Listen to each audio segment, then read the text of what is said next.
尊主啊，那2个灵境谷的小辈不足多虑，便是我狐族破除天罚之时。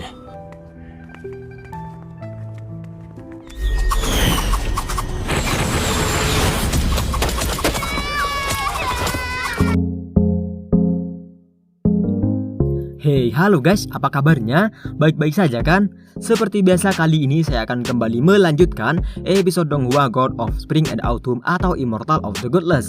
Dan setelah saya perhatikan di episode sebelumnya, nampaknya antusias penonton tercinta saya tertuju pada Donghua 1 ini. Dan memang saya akui Donghua 1 ini memang cukup menarik untuk kita simak bersama alur cerita filmnya. Maka dari itu mari kita simak dan izinkan saya untuk melanjutkan kembali alur cerita film Donghua Immortal of the Godless ini guys. Dan langsung saja kita simak bersama alur cerita filmnya.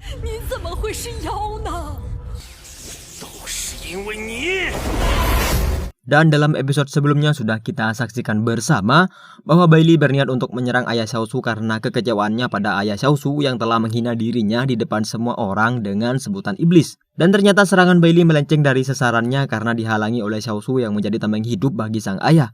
Yang kemudian sontak Bailey dan semua orang pun kaget dan merasa cukup sedih saat itu juga setelah melihat Xiaosu yang terkulai lemah dan tak berdaya.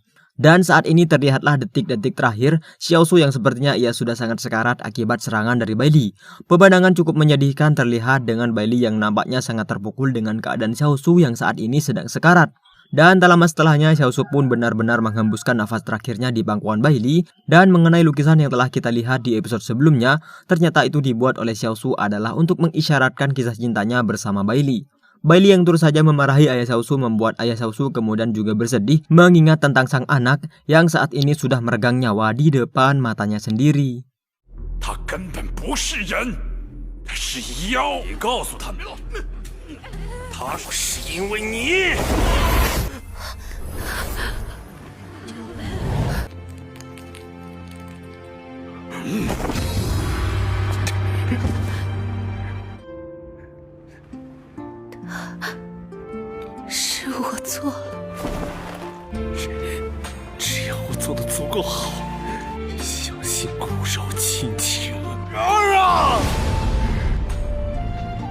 Sementara Hanji dan Moswan yang masih ada dalam dimensi lain, kini mereka masih saja bertarung melawan iblis yang keluar dari lukisan yang telah dibuat oleh Xiaosu tersebut. Namun tempat bertarungnya kini berada di luar Vilayale. Tak hanya berkolaborasi bersama pedang Xiaosuan seperti biasanya, Hanji pun kini juga berkolaborasi bersama sang kakak untuk membunuh si iblis. Dan ternyata setelahnya, mereka berdua melihat serta menyadari sebuah lukisan yang menjadi sumber tenaga bagi si iblis. Hingga kemudian, mereka pun mengatur strategi dalam situasi yang rumit tersebut untuk menghancurkan lukisan sumber tenaga si iblis.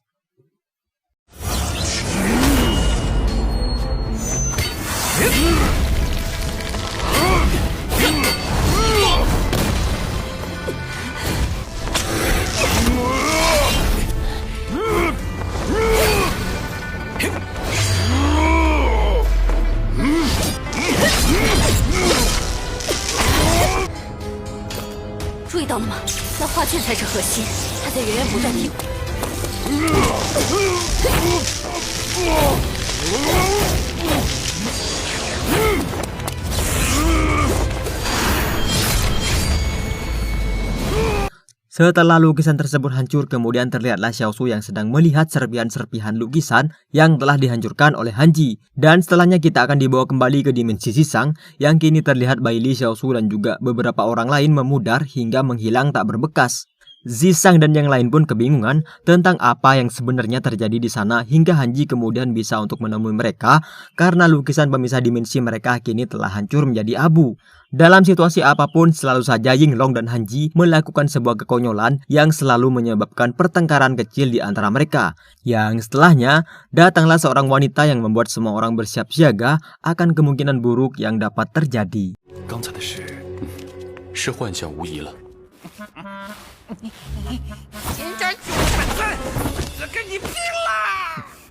Dan ternyata wanita itu bernama Feng Wu, dan Feng Wu tersebutlah yang telah membangun Vilayale selama ini. Dan belakangan diketahui ternyata semua pertarungan, drama dan tragedi antara Bailey dan Xiaosu tadi sebenarnya tak nyata dan semua itu hanyalah ilusi yang telah dibuat oleh Feng Wu. Hanji yang curiga akan tingkah Feng Wu membuat semua orang bersiaga, yang kemudian dengan kecepatan cahaya, si wanita tersebut pun tiba-tiba ada di depan Zhisang.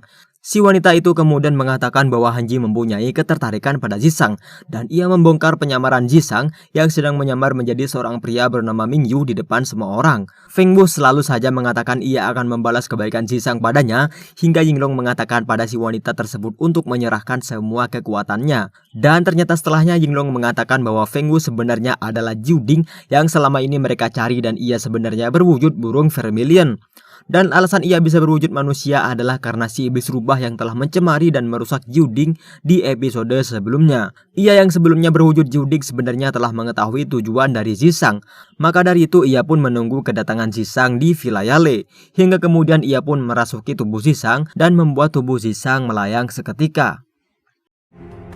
Mingyu公子，你和你的朋友，我只不过是借那画中怨气重现。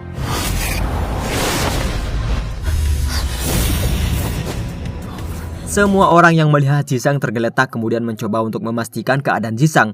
Guleng pun mengatakan bahwa Zhisang kini sudah tak bernafas dan membuatnya sedih, yang kemudian Hanji dan Mosuan mengatakan bahwa Zhisang kini hanya terpisah dari raganya karena ditahan oleh Feng Wu.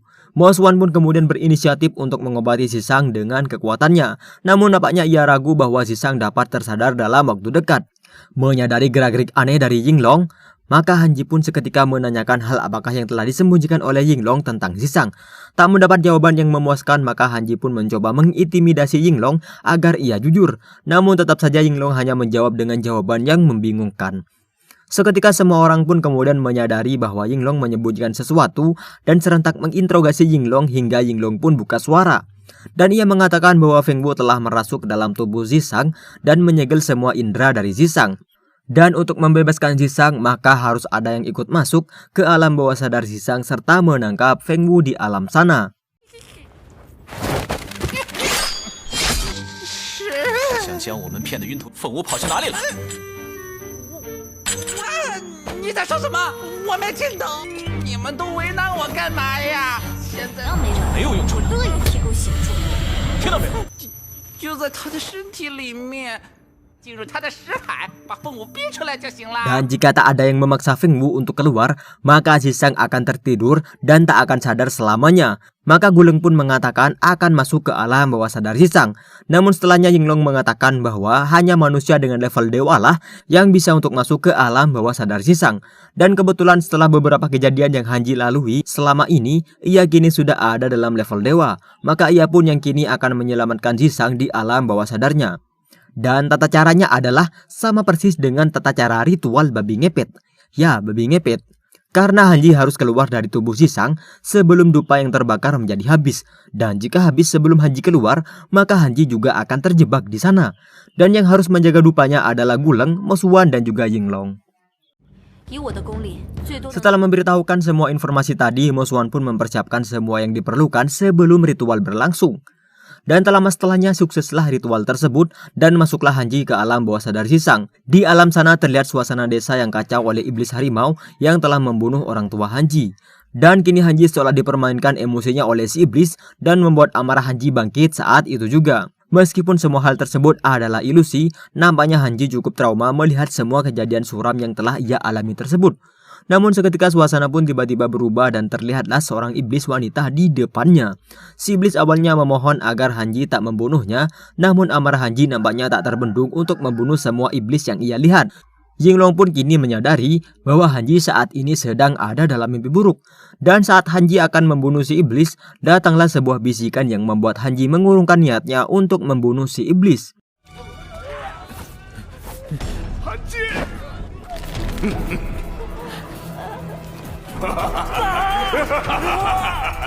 你能做？我是无辜的，我什么也没做。别想骗我！去死吧，妖怪！ Suasana pun kembali berubah dan membuat rasa trauma Hanji menghantui kepalanya. Dan ternyata di belakangnya ada seseorang yang sama persis seperti dirinya, namun diselimuti aura kegelapan. Dan ternyata dialah yang selama ini mengendalikan Hanji saat amarah Hanji memuncak dan tak terkendali. Si iblis wanita lalu menghilang dan suasana pun kembali berubah. Hingga tak lama setelahnya Hanji versi kegelapan menyerang Hanji versi asli karena kekecewaannya pada Hanji asli. Hanji asli yang tak membawa senjata, kemudian ia pun memanggil pedang Xiaoshuan untuk masuk ke alam sana. Dan pertarungan antara Hanji asli versus Hanji kegelapan pun berlanjut dengan kekuatan yang sama persis dan tak ada bedanya sama sekali. Namun sudah pasti Hanji aslilah yang memenangkan pertarungan tersebut. 那就由我来代替你吧。怜悯，拳！这小子在石海里还能互换佩剑，就看他的造化喽！我会代替你杀尽这天下所有的妖。thần击！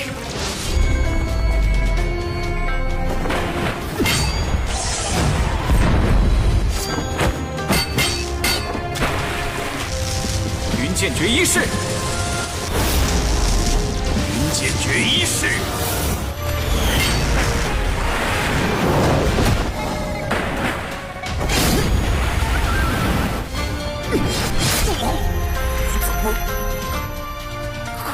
，Setelah bertarung melawan Hanji kegelapan, kini seolah Hanji asli sedang melihat orang tuanya yang sudah lama terbunuh.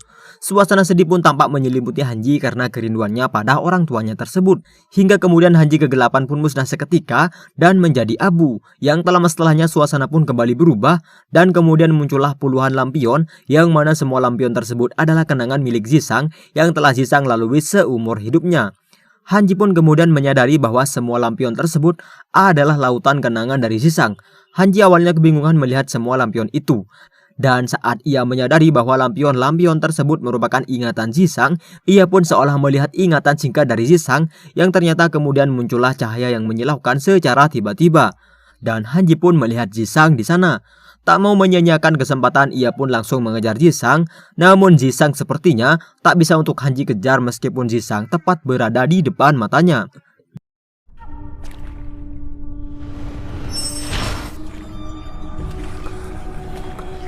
小姐，包城城主有请。小姐，这些自杀时的幸福就是我的自己。每一盏灯笼都代表背叛了我们。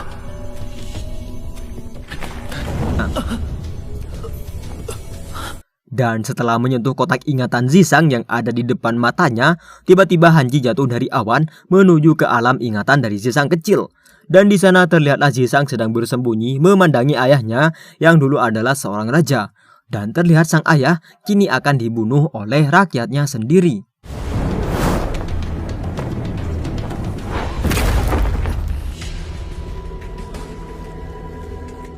这里是包拯，送我的一。